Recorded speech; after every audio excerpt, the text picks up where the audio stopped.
Eu sinto por aqueles irmãos que não estão aqui, porque hoje nós vamos tratar de um assunto de extrema importância. Eu quero que os irmãos aprendam bem sobre este assunto. Se tiver alguma dúvida, vocês perguntem, porque hoje nós iremos estudar sobre o batismo com o Espírito Santo. Nós iremos ver o que é isto.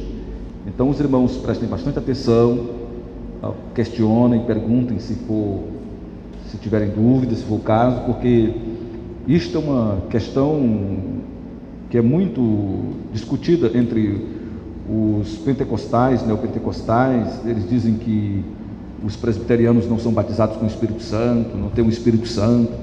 Eu acho que vocês já ouviram falar sobre isso, né? Vocês não têm o Espírito Santo, vocês não são batizados com o Espírito Santo. Ou então alguém chega para você e pergunta: ei, você já foi batizado com o Espírito Santo? Alguém já perguntou isso para vocês? Alguém já teve essa experiência? Alguém já chegou para você e perguntou: ei, você já foi batizado com o Espírito Santo? Eu acho que não, o irmão Ayrton, o Bruno, o Alex, né? Então a maioria deles chegam para nós e perguntam: você já foi batizado com o Espírito Santo? Aí o que é que você vai responder? O que é que você responde quando eles perguntam isso? O que é o batismo com o Espírito Santo? O que é o Espírito Santo? Então a gente vai começar hoje, provavelmente a gente não termine hoje de falar sobre esse assunto, mas a gente vai começar hoje a falar sobre isto. Isso é um assunto importantíssimo, uma doutrina importantíssima, dentro do meio evangélico, dentro do meio cristão, principalmente para a igreja presbiteriana do Brasil, ter isto bem definido: o batismo com o Espírito Santo. Vamos abrir nossas Bíblias para Mateus capítulo 3, versículo 11. Mateus 3, 11.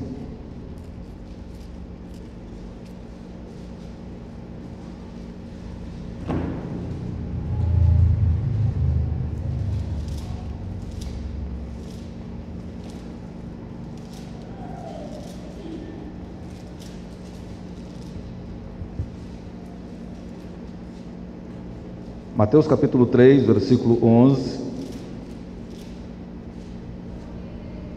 Estou vendo que a irmã Simone, a Raquel estão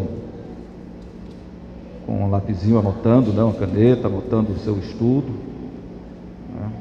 Então, isso é importante, né? Anotar, porque a gente fala aqui, mas depois você esquece. É bom você anotar, porque depois você esquece. Ainda bem que o Bruno agora está filmando e botando no YouTube, né? Mas não se confie não, porque às vezes pode ser que perca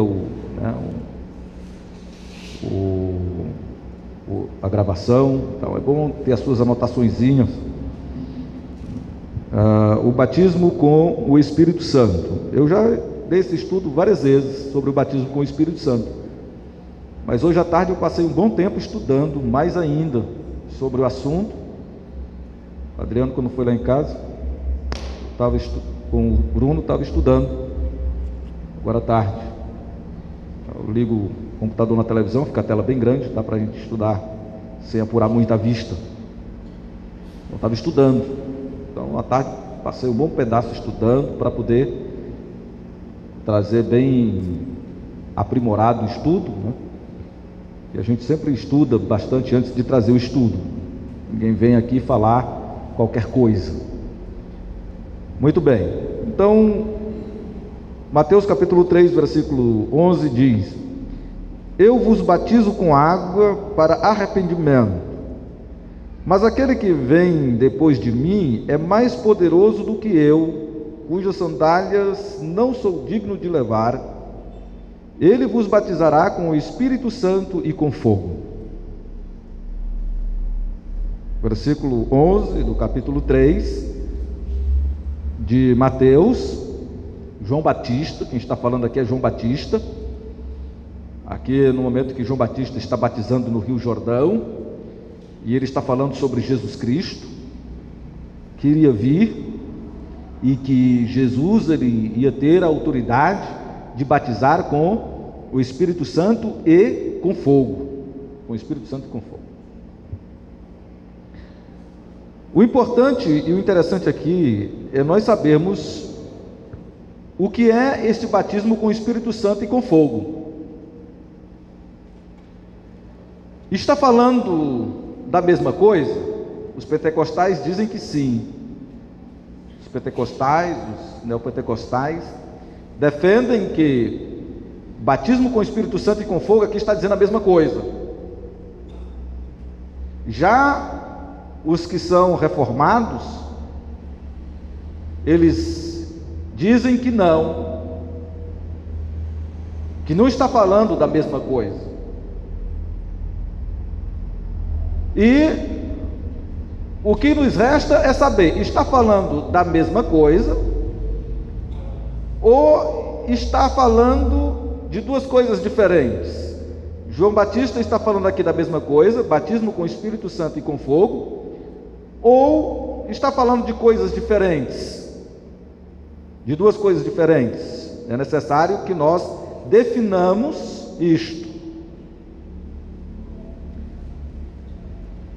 Para que uma boa interpretação da Bíblia, irmãos, uma boa interpretação da Bíblia, para que se tenha uma boa interpretação das Escrituras, faz-se necessário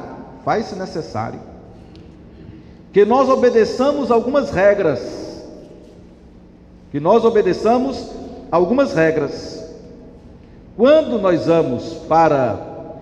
Quando se estuda no seminário, nós fazemos uma cadeira, uma disciplina chamada hermenêutica.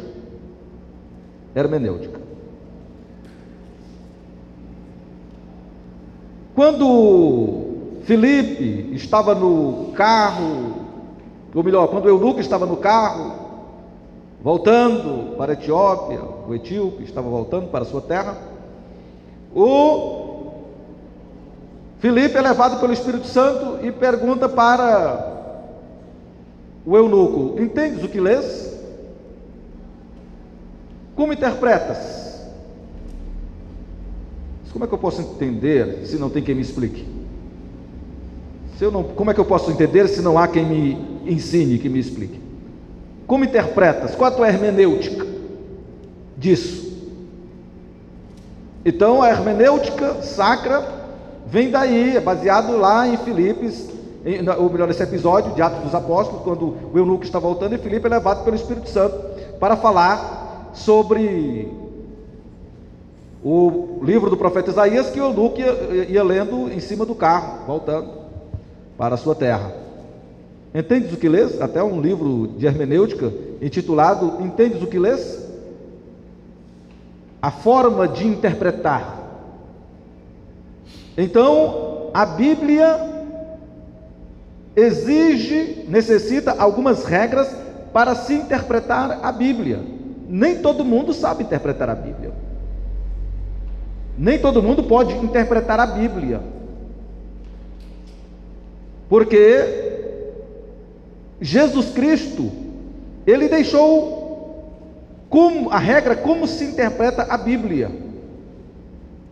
O próprio Jesus Cristo deixou a regra como se interpreta a Bíblia. Em Mateus capítulo 4, no episódio da tentação, Satanás vai tentar Jesus, o diabo utiliza o texto fora de contexto, o diabo utiliza a Bíblia fora de propósito. Se és filho de Deus, transforma essas pedras em pães. Jesus disse: está escrito, nem só de pão viverá o homem, mas de toda palavra que procede da boca de Deus. Aí, pois está escrito, levou ao pináculo, pois está escrito, atira-te aqui abaixo, porque está ordenado aos anjos sustentarem suas mãos, para que não tropece no pé em alguma pedra. Aí Jesus disse: mas também está escrito, não tentarás o Senhor teu Deus. Jesus está dando uma lição para nós, como é que se interpreta a Bíblia. Jesus está nos ensinando como é que se interpreta a Bíblia, qual é a hermenêutica que deve se fazer da Bíblia. Não se pode pegar um versículo isolado e se montar uma doutrina nele. Isto é o que Jesus está ensinando lá. Uma das coisas que Jesus está ensinando em Mateus capítulo 4 é isto: não se basear só no que está escrito, mas também no que está escrito. Não só no que está escrito, mas no que também está escrito. Quando Satanás vê que Jesus utiliza a palavra, utiliza Deuteronômio, capítulo 8, capítulo 6, aí ele vai, utiliza Salmo 91. Satanás utiliza Salmo 91. Aí Jesus vai e utiliza Deuteronômio, capítulo 8. Mas também está escrito: não tentarás o Senhor teu Deus. Então, Jesus Cristo, ele ensina como se deve interpretar as Escrituras, como deve ser a hermenêutica da Bíblia, a interpretação da Bíblia. Qual é a regra básica dos reformados para a interpretação da Bíblia? Escritura interpreta a própria Escritura. Esta é a regra, uma das regras básicas da igreja reformada, quando se vai interpretar a Bíblia, quando se vai fazer a interpretação da Bíblia. Escritura interpreta a própria Escritura. Jesus sempre diz, e começando por Moisés, por todos os apóstolos, falou o que estava escrito a seu respeito, quando era com os discípulos de Emaús, e usando as Escrituras. Aqui em 1 Coríntios capítulo 15, nós lemos no texto: e Jesus, ele ressuscitou conforme as Escrituras, sempre as Escrituras, interpretando a própria Escritura. Esta é uma regra básica de hermenêutica. Eu não posso pegar um versículo isolado e fazer uma doutrina, e montar nele uma doutrina. Por que eu estou dizendo isso? Porque Mateus capítulo 3, versículo 11, é um versículo isolado. Eu peguei um versículo isolado, Mateus capítulo 3, versículo 11, que está escrito: eu vos batizo com água para arrependimento, mas aquele que vem depois de mim é mais poderoso do que eu, cujas sandálias não sou digno de levar. Ele vos batizará com o Espírito Santo e com fogo. Peguei um versículo isolado, peguei apenas um versículo.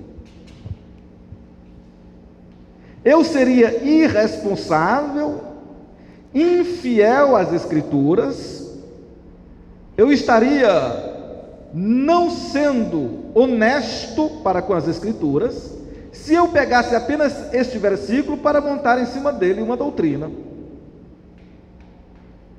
Porque a regra da hermenêutica sacra diz que a Escritura interpreta a Escritura, e uma outra regra da hermenêutica é: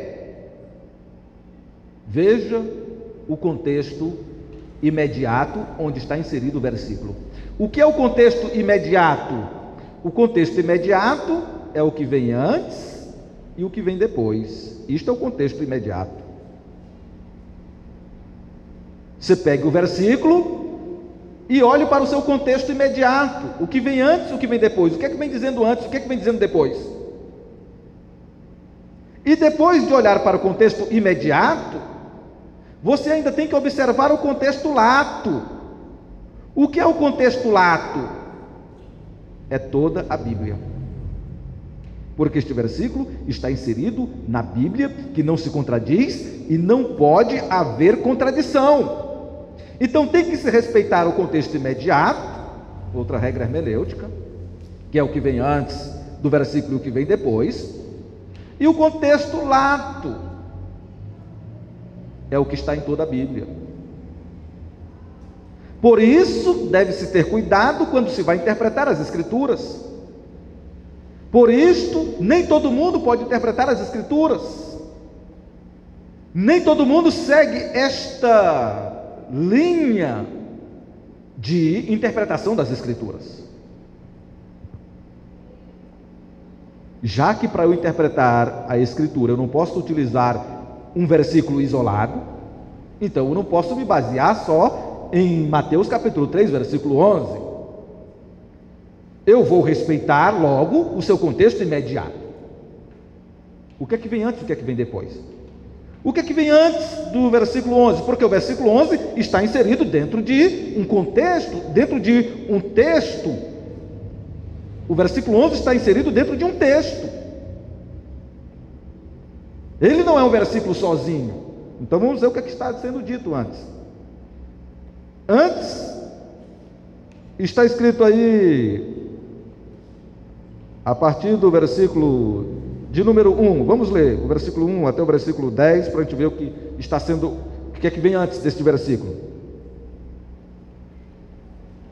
Naqueles dias, apareceu João Batista pregando no deserto da Judeia e dizia: arrependei-vos, porque está próximo o reino dos céus. Porque este é o referido por intermédio do profeta Isaías, voz do que clama no deserto: preparai o caminho do Senhor, endireitai as suas veredas. Usava João vestes de pelos de camelo e um cinto de couro. A sua alimentação era gafanhoto e mel silvestre. Então saíam a ter com ele Jerusalém, toda a Judeia e toda a circunvizinhança do Jordão, e eram por ele batizados no rio Jordão, confessando os seus pecados. Vendo ele, porém, que muitos fariseus e saduceus vinham ao batismo, disse-lhes: raça de víboras, quem vos induziu a fugir da ira vindoura? Produzi, pois, frutos dignos de arrependimento, e não comeceis a dizer entre vós mesmos: temos por pai Abraão. Porque eu vos afirmo que destas pedras Deus pode suscitar filhos a Abraão. Já está posto o machado à raiz das árvores. Toda árvore, pois, que não produz bom fruto, é cortada e lançada ao fogo. Aí no versículo 11 diz: eu vos batizo com água para arrependimento, mas aquele que vem depois de mim é mais poderoso do que eu, cujas sandálias não sou digno de lavar. Ele vos batizará com o Espírito Santo e com fogo. A sua pá ele a tem na mão e limpará completamente a sua eira. Recolherá o seu trigo no celeiro, mas queimará a palha em fogo inextinguível. Eu pergunto para os irmãos: onde é que está falando aqui de dons, de língua estranha, de profecia, de revelação? Onde é que está falando aqui, no texto que eu li?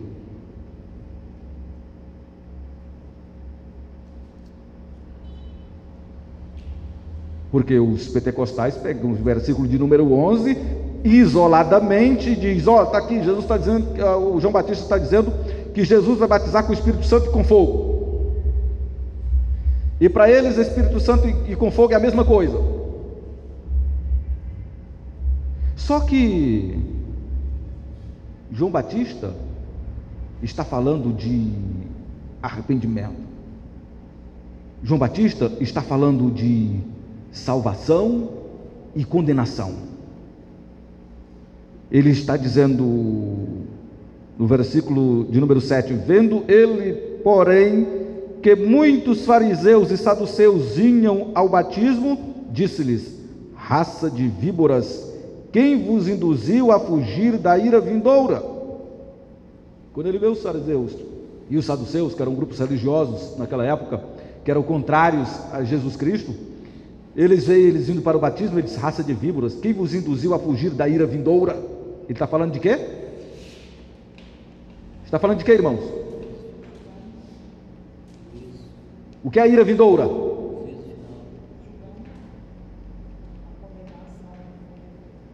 A ira vindoura, a condenação, é a ira de Deus. Quem vos induziu a fugir da ira vindoura? Quem foi que vos induziu a fugir da condenação?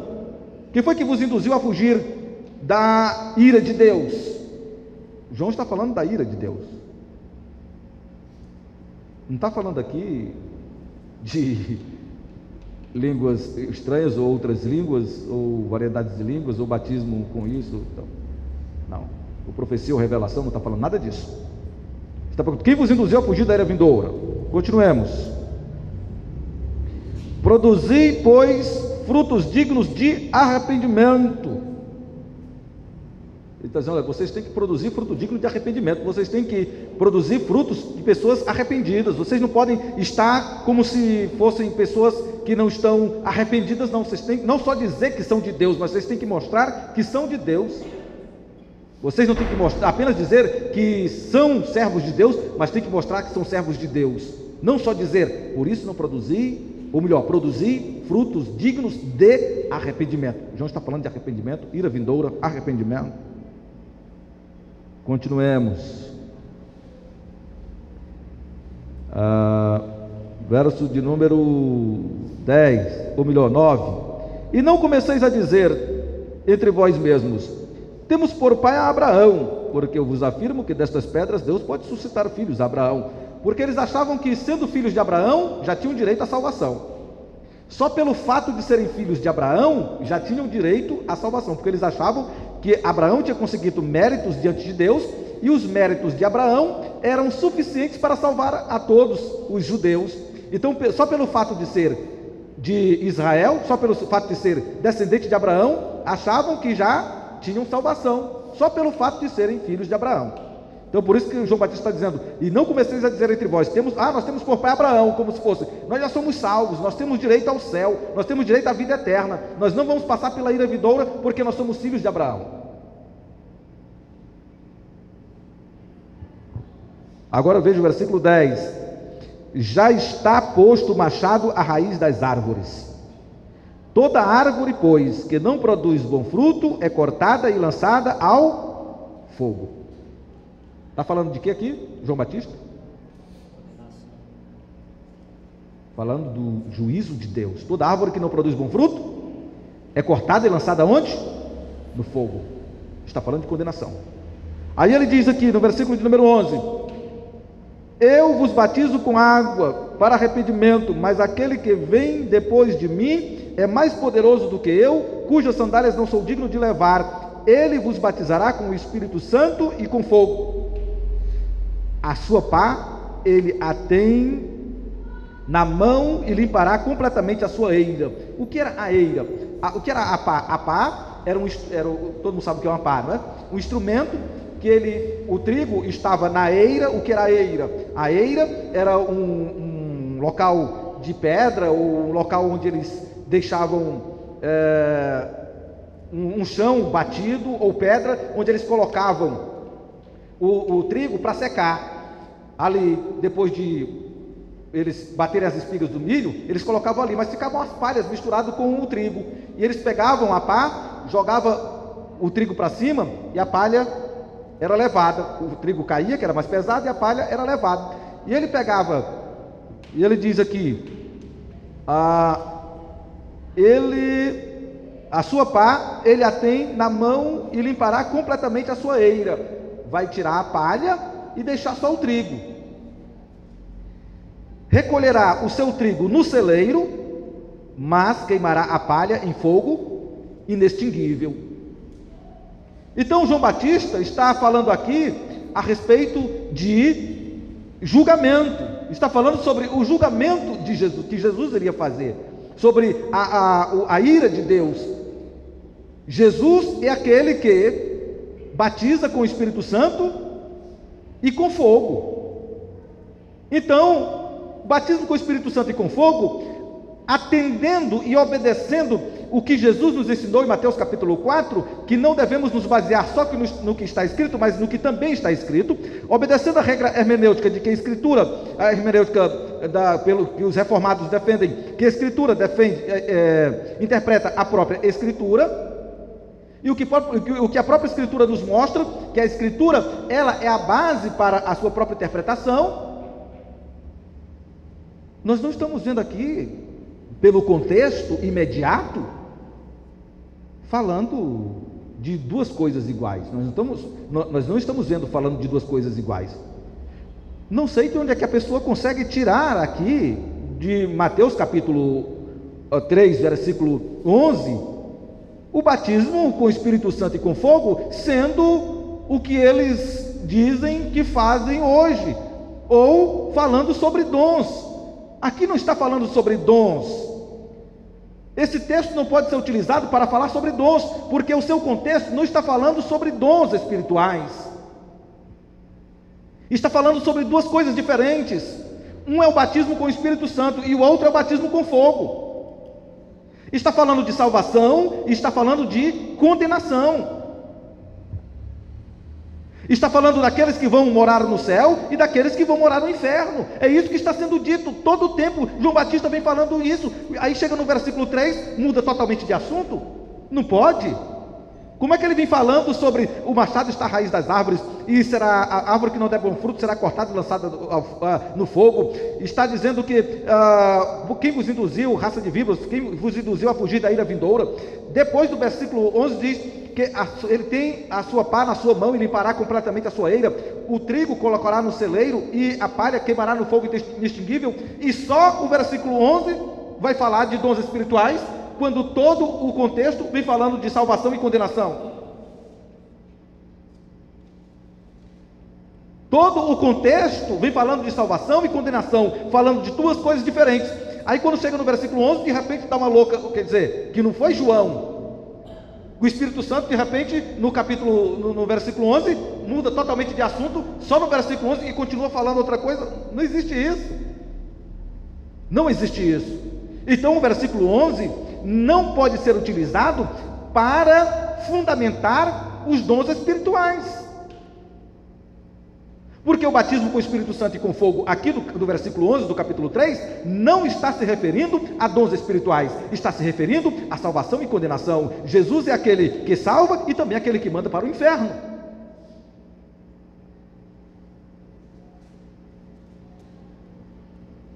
Mateus capítulo 25, veja aí.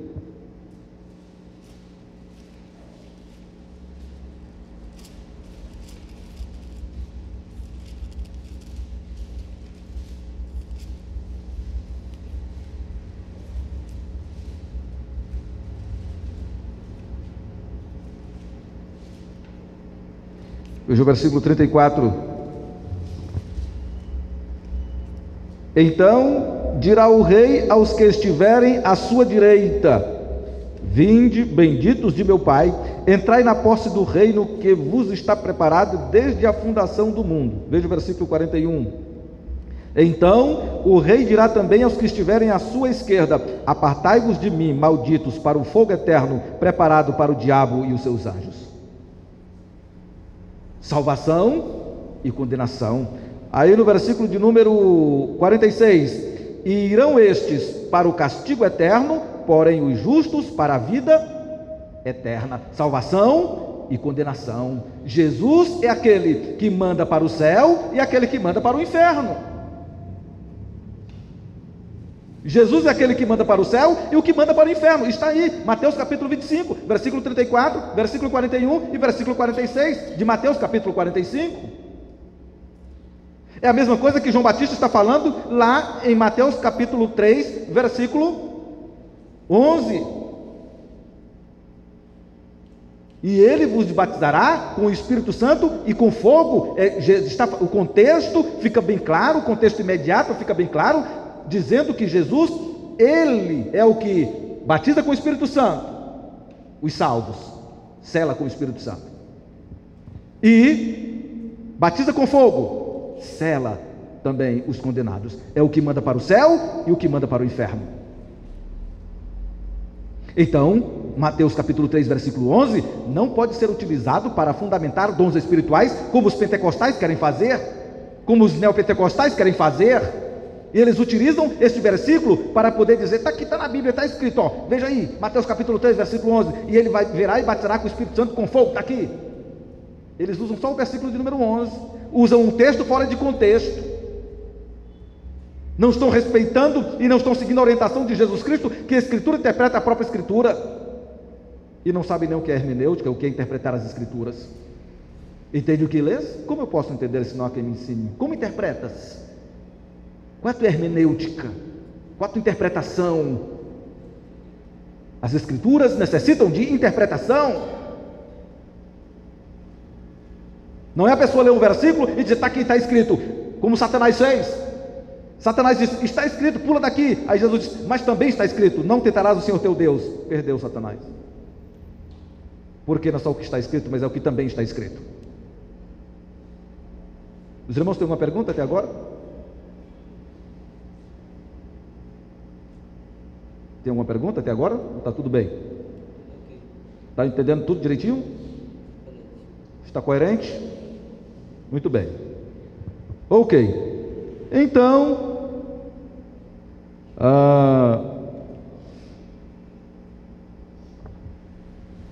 os pentecostais dizem Você foi batizado com o Espírito Santo? Você tem o Espírito Santo? Uma inocência, irmãos, da parte deles. Eu considero isso uma inocência da parte deles. Perguntarem: você tem o Espírito Santo? Você foi batizado com o Espírito Santo? Veja aí, primeira epístola de Paulo aos Coríntios, capítulo 12, versículo 13. Primeira epístola de Paulo aos Coríntios, 12, 13.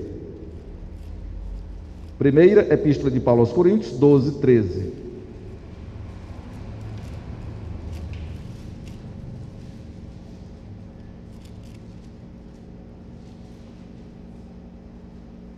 Alguém leia, por favor.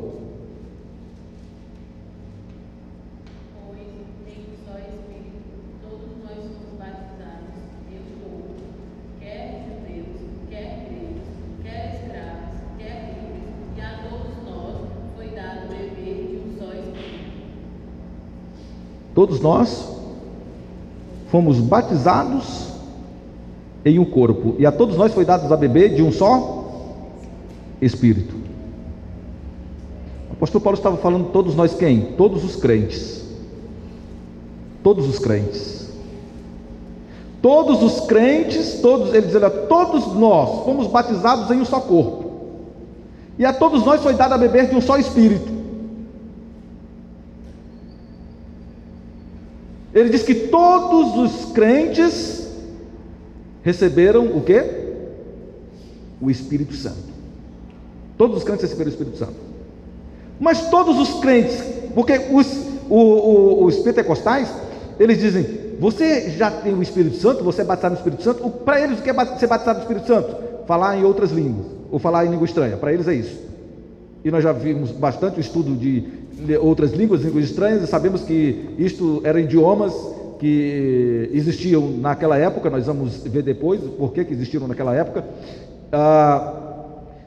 Mas eles acham que batizado com o Espírito Santo é quando a pessoa fala línguas estranhas, para eles, né? Que eles chamam línguas estranhas, fazem aqueles sons. Isto é ser batizado com o Espírito Santo, isto é ter o Espírito Santo.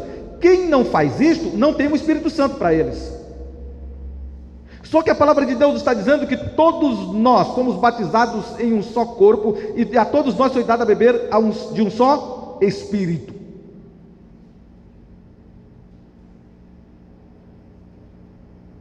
São tantas coisas assim, irmãos, que, sabe, veja aí, Romanos capítulo 5, versículo 4. Romanos capítulo 5, versículo 4.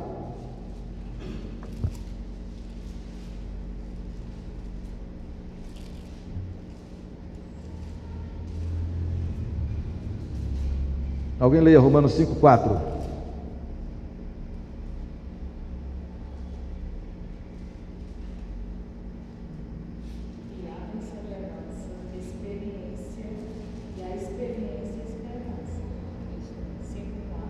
Pode ler. 5:5, desculpa. 5:5. Ora, a esperança não confunde, porque o amor de Deus é derramado em nosso coração pelo Espírito Santo, que nos foi outorgado. Os irmãos sabem o que é outorgado? Outorgado é dado, concedido. Então, Romanos capítulo 5, versículo 5 diz: ora, a esperança não confunde, porque o amor de Deus é derramado em nosso coração pelo Espírito Santo, que nos foi outorgado, que nos foi dado. O Espírito Santo foi dado para quem? Para os crentes.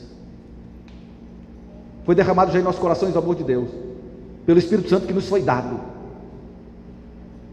Que nos foi dado. Vejamos aí Romanos capítulo 8, versículo 9. Romanos capítulo 8, versículo 9.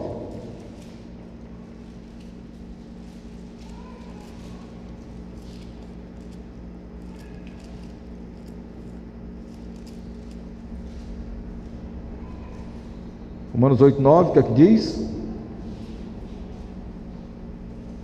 Vós, porém, não estáis na carne, mas no Espírito, se de fato o Espírito de Deus habita em vós. E se alguém não tem o Espírito de Cristo, Aí chega o pentecostal e diz: você tem o Espírito Santo?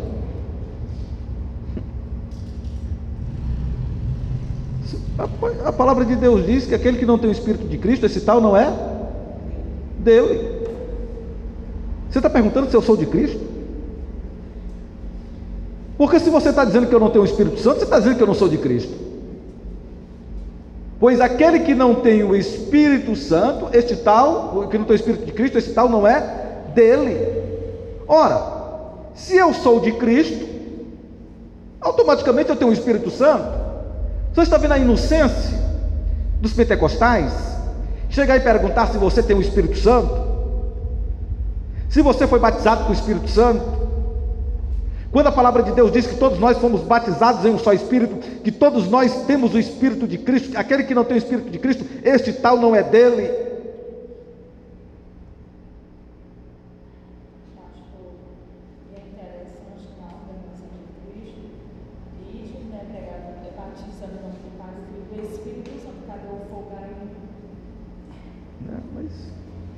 Infelizmente eles têm esta interpretação. Por isso que eu digo para os irmãos que é necessário que os irmãos estudem. Culto de doutrina é um culto importantíssimo, onde você vem aprender, olhar nas escrituras, o que as escrituras falam sobre isso. Porque às vezes eles chegam, lê um versículo, como você não está preparado, você, e agora o que é que eu faço? O que é que eu falo? Mas há até uma própria divisão entre eles, né? Tem uns que concordam que aqueles que estão com o Espírito Santo, todos têm o Espírito Santo. Nós vamos falar sobre isso depois, que é sobre o revestimento de poder. Tem uma divisão entre eles mesmos. Os próprios pentecostais fazem uma própria divisão entre eles. Nem eles entendem o que eles realmente pregam, eles não entendem o que eles falam, eles não conseguem compreender o que eles dizem. Na verdade, eles não conseguem definir a sua fé, né? Então, vamos ver aqui, estamos vendo aí Romanos capítulo 8, versículo 9, que diz: vós, porém, não estáis na carne, mas no Espírito, se de fato o Espírito de Deus habita em vós. E se alguém não tem o Espírito de Cristo, esse tal não é dele. Então, quem não tem o Espírito de Cristo não é de Cristo. Logo, se eu sou de Cristo, eu tenho o Espírito de Cristo. Então, se eu sou de Cristo, como é que a pessoa chega para mim perguntando se eu tenho o Espírito Santo? É a mesma coisa de perguntar: tu é crente? Tu é salvo? Tu é filho de Deus?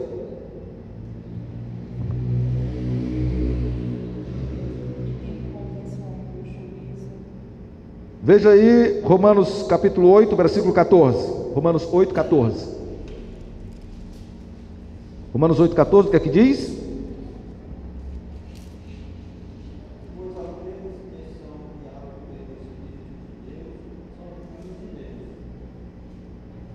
Pois todos os que são guiados pelo Espírito de Deus são filhos de Deus. Ora, se eu sou filho de Deus, eu sou guiado por quem? Pelo Espírito de Deus. Aquele que não tem o Espírito de Cristo, esse tal não é dele. Agora veja aí o versículo de número 15.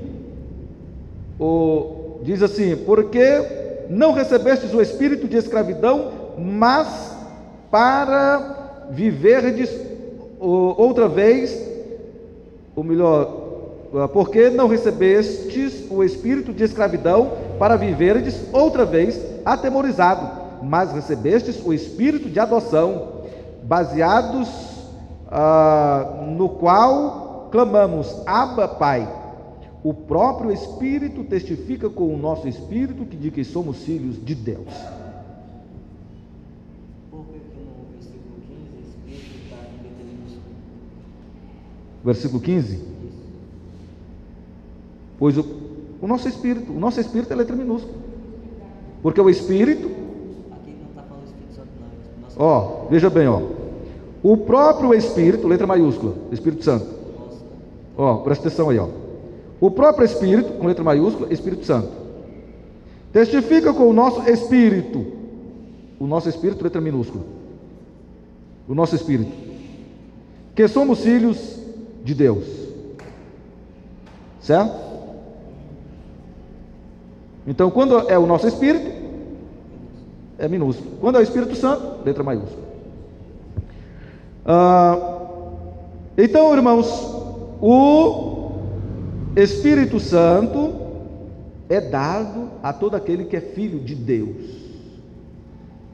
João capítulo 1, versículo 12. Mas todos quantos o receberam, deu-lhes o poder de serem feitos filhos de Deus.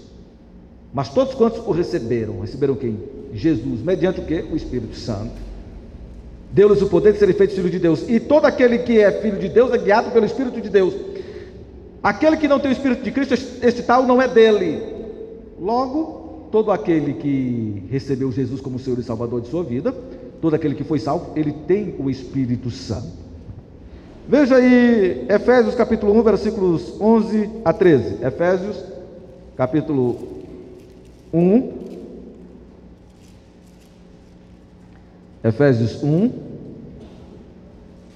11 a 13.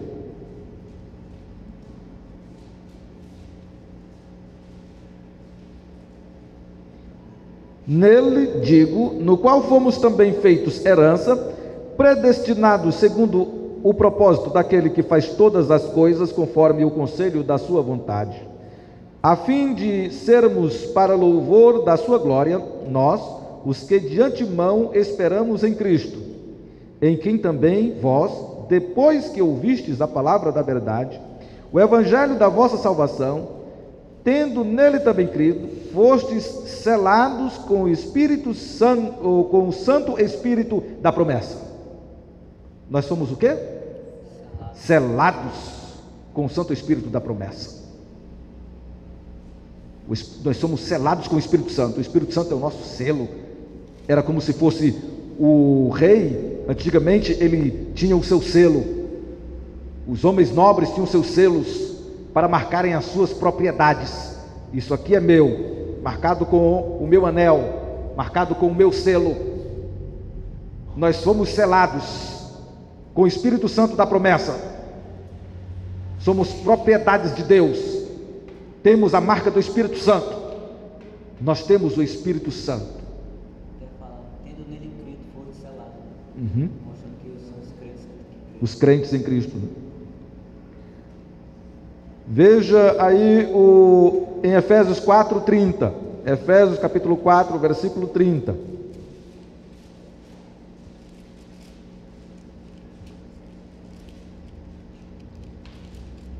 que é que diz Efésios 4:30?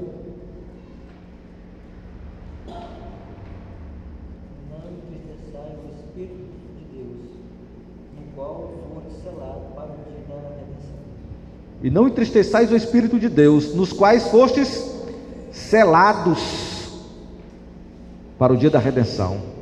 Somos selados com o Espírito Santo. A nossa marca é o Espírito Santo. Como nós somos propriedades de Deus.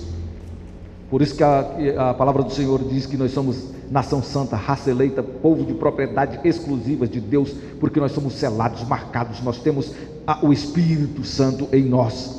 Pois todo aquele que é de Cristo, aquele que não tem o Espírito de Cristo, este tal não é dele. E se nós somos de Cristo, nós temos o Espírito Santo. Muito bem. Então nós já vimos que nós temos o Espírito Santo. Nós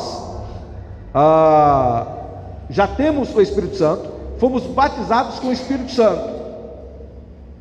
Mas os pentecostais, alguns deles dizem: não, você tem o Espírito Santo, mas precisa de uma segunda bênção.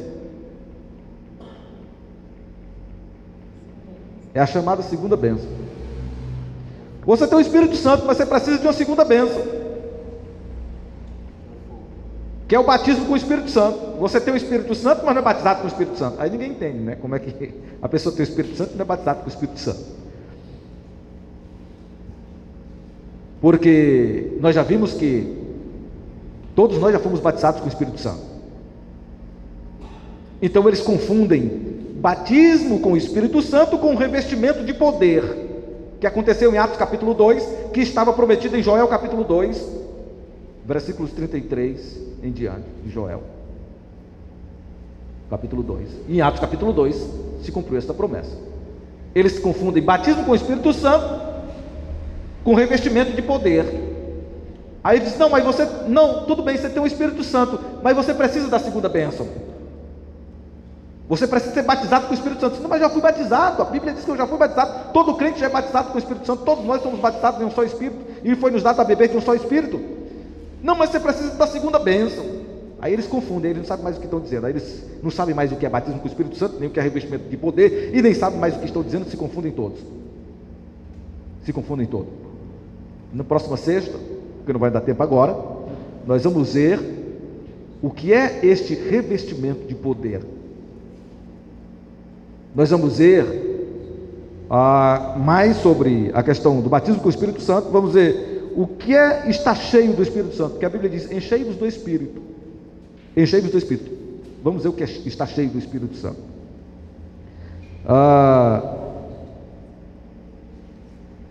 Será que nós precisamos pedir: Senhor, derrama o teu Espírito sobre nós? Devemos pedir isso a Deus? Será que nós precisamos pedir fogo? Manda fogo, Senhor, desce fogo. Precisamos pedir. Batismo com fogo, precisamos pedir. Nós vimos que batismo com fogo é condenação. Então pedir o batismo com fogo está pedindo para ir para o inferno. Então não peça batismo com fogo, porque se você pedir batismo com fogo, você está dizendo: Senhor, me manda para o inferno. Porque ali está falando, e ele batizará com o Espírito Santo e com fogo, está falando sobre salvação e condenação, não está falando sobre dons espirituais. Então na próxima sexta nós vamos ver o que é o revestimento de poder. Quando foi prometido o revestimento? Quando foi concluído? Quando isso tornou-se real, a promessa? É para nós hoje esse revestimento de poder? Então nós vamos ver tudo isso na sexta-feira que vem. Vamos para os nossos lugares. Deus abençoe a todos.